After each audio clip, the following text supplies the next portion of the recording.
Mr. President, I rise today in support of this amendment, which I filed yesterday afternoon, and which deals with what I believe is a very important topic, and that's the high cost of delay when it comes to the pending free trade agreements. I raised this issue yesterday, and I want to reemphasize my comments in light of the fact that we will be voting on this amendment this afternoon.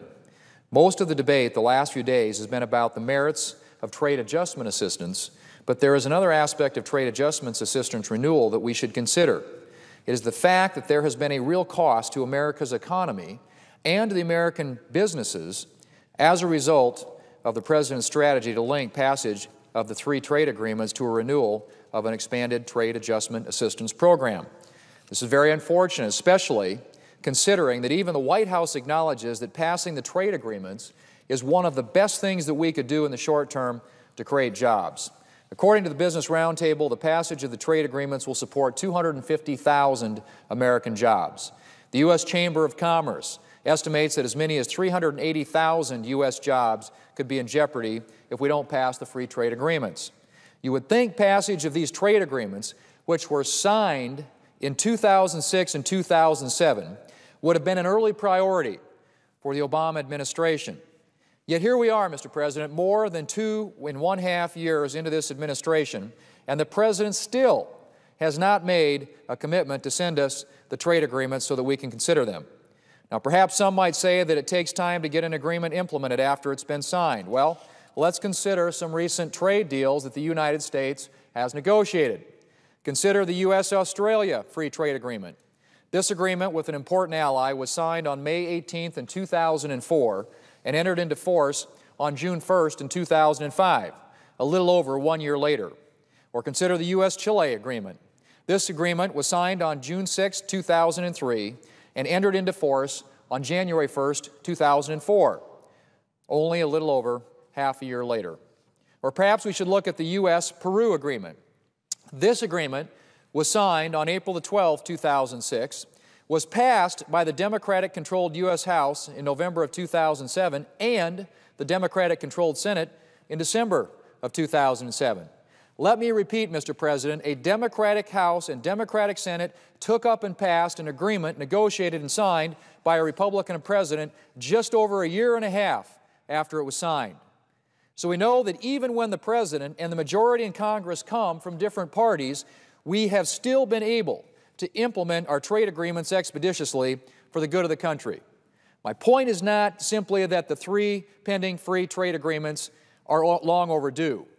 The point, Mr. President, is that our process for considering trade agreements did not envision such long delays between signing and implementation. Nevertheless, we need to respond to this unfortunate reality, and my amendment helps us do so. It's very simple. Under current Trade Promotion Authority procedures, the International Trade Commission must prepare a report that is submitted to Congress no later than 90 days after a trade agreement is signed.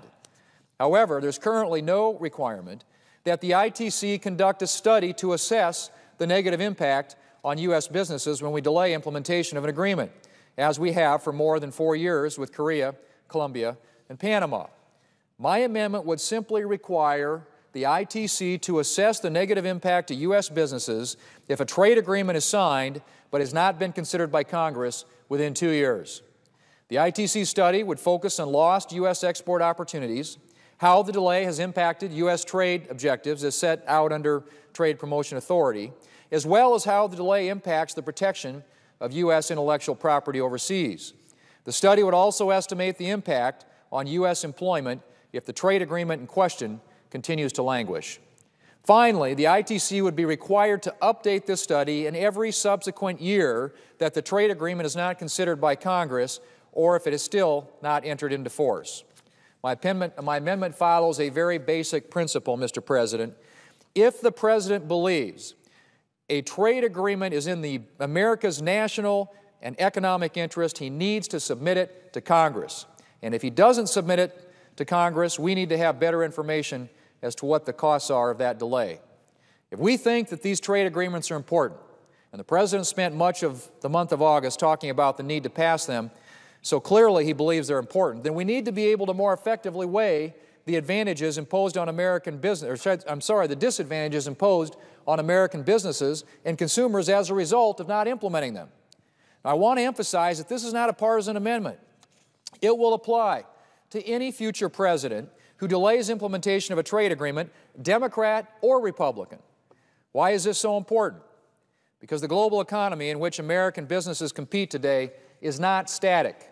It is dynamic, fast-moving, and ever-changing. As we stand here today, there are more than 100 new free trade agreements currently under negotiation around the world. Yet the United States is a party to only one of those negotiations, the Trans-Pacific Partnership. Now, I have with me the ITC report on the U.S.-Colombia agreement issued shortly after it was signed. The date on this report, Mr. President, is December 2006, over 4.5 years ago. Now, wouldn't it be helpful to have a recent report that would take into consideration the impact to U.S. businesses from the Canada-Colombia trade agreement that recently went into effect, or the EU-Colombia free trade agreement that will go into effect next year? Now, let's consider the cost of delay to just one U.S. company, Caterpillar. As we all know, Caterpillar is a leading producer of large construction and mining equipment and a major U.S. exporter. Caterpillar exports 92% of its American-made large mining trucks. Caterpillar's large truck exports to Colombia face a 15% duty, which adds about $300,000 to the cost of each of these trucks exported to Colombia. Now, just imagine the advantage Caterpillar could have had for the last several years over its Japanese and Chinese competitors if the Democratic House in 2008 had not refused to consider the Colombia agreement when President Bush submitted it, or if President Obama had submitted it promptly upon taking office. But the Caterpillar example is just one company. We did an unbiased, objective, and expert study on the cost to all U.S. businesses of delay, and my amendment would accomplish this. Consider that U.S. companies have paid more than $5 billion in tariffs to Colombia and Panama since the trade agreements with these nations were signed more than 4 years ago. More importantly, U.S. businesses have lost countless business opportunities in Korea, Colombia, and Panama. Consider another example, the market for agricultural products in Korea, which is the world's 13th largest economy. Korea's tariffs on imported agricultural goods average 54%, compared to an average 9% tariff on these imports into the United States. Passage of the Korea Free Trade Agreement will level the playing field. Yet this administration continues to delay sending these agreements to Congress. Mr. President, at a time of near-record unemployment and slow economic growth, this delay is unacceptable. This ongoing delay is having a real impact on American businesses, and it will only get worse as the EU-Korea agreement has now entered into force, and European companies are getting the benefits of lower tariffs and market access. The Colombian market for agriculture products is another good example of the high cost of delay. In 2010, for the first time in the history of U.S.-Colombia trade, the United States lost to Argentina its position as Colombia's #1 agricultural supplier. Consider the story of the three main crops that we grow in South Dakota: corn, wheat, and soybeans. The combined market share in Colombia for these three U.S. agricultural exports has decreased from 78% in 2008 to 28% in 2010. A staggering decline of 50 percentage points. And this situation will only get worse now that the Canada-Colombia agreement has taken effect as of August 15th of this year.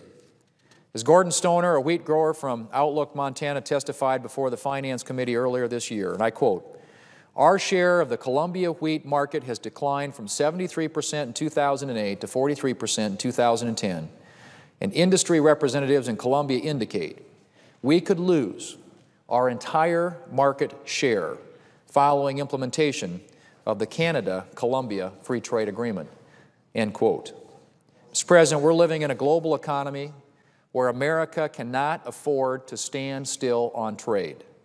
There's another cost to the delay in submitting these free trade agreements to Congress that we should consider, and this is the loss of trust that we may experience and be creating with new potential trade agreement partners.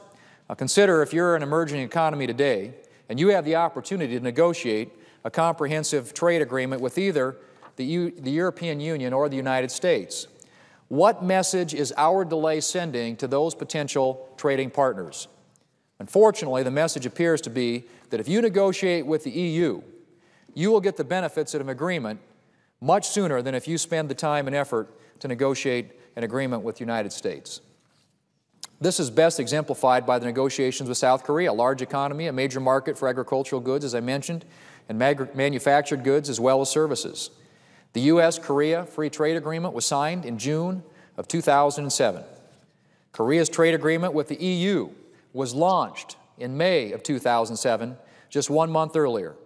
We had basically finished the entire negotiation process and wrapped up our agreement with Korea by the time that the EU was just launching the beginning of their negotiations with Korea.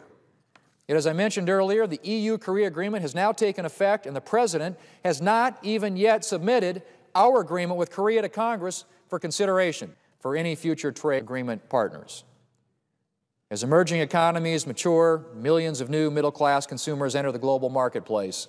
This is an impression we simply cannot afford to let persist. American businesses and exporters need access to these fast-developing markets. Imagine if American businesses operated the way that Washington, D.C. operates. What if American companies such as Apple or IBM waited 4 or 5 years to develop their next product? Would they continue to out-innovate their foreign competition? Of course not. Just as the United States businesses cannot afford to stand still, the U.S. government cannot afford to stand still as we have on trade for these past several years. In 1960, exports accounted for only 3.6% of U.S. GDP. Today, exports account for 12.5% of our GDP. Exports of U.S. goods and services support over 10 million American jobs. It is long past time that we get back in the game by passing the 3 pending trade agreements. My amendment, Mr. President, will ensure that if we delay, if we fail to act, we will have a better assessment of the cost to American businesses and consumers of that delay. And hopefully that information will make us more likely to act with a sense of urgency. My amendment should not be controversial. It doesn't change the underlying bill, or it doesn't change trade adjustment assistance. And it should not be something that would affect the ability of this legislation to pass the House. It is a forward-looking amendment that will improve the process under which we consider future trade agreements. Mr. President, it's important that we get this done. 2006 is the last time we had an assessment of the impact of not acting on the Colombia Free Trade Agreement. Earlier today, the senator from Montana, Senator Baucus, made some remarks about my amendment and referred to it as a backward-looking amendment. Nothing could be further from the truth. It's not about casting blame. It's not about looking back. It's simply about improving the process of implementing trade bills by giving Congress better, more comprehensive information on the impact of delay. Senator Baucus said earlier that no one disputes the harm from delaying the agreements. But has the United States government quantified the harm of the delay in a comprehensive fashion so that we know exactly the cost that delay is imposing on U.S. businesses and individuals, the impact on U.S. employment, or on the protection of U.S. intellectual property in foreign markets? The answer is no. As a result, it's more difficult than it should be to balance the benefits of this delay on the one hand, which would be any benefits from renewal of the expanded TAA, with the costs on the other hand. This is 9 months away. I certainly hope that the Colombia, Korea, and Panama Free Trade Agreements will be passed soon and will go into effect long before next June.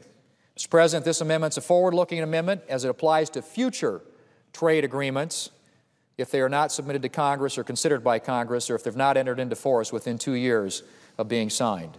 This amendment will apply to a trade agreement signed by a future Republican president just as much as by a Democratic president. If there's a substantial delay in implementing a trade agreement that the U.S. has signed in good faith with another nation, whatever the reason for the delay may be, we as Congress should have better information as to the specific impact on U.S. businesses of this delay. That is all, Mr. President, this amendment would do. It does not affect GSP. It doesn't affect TAA. It would not imperil this bill in the House. There is no good reason to oppose this amendment, and I hope that we can adopt it today. Mr. President, I yield the floor.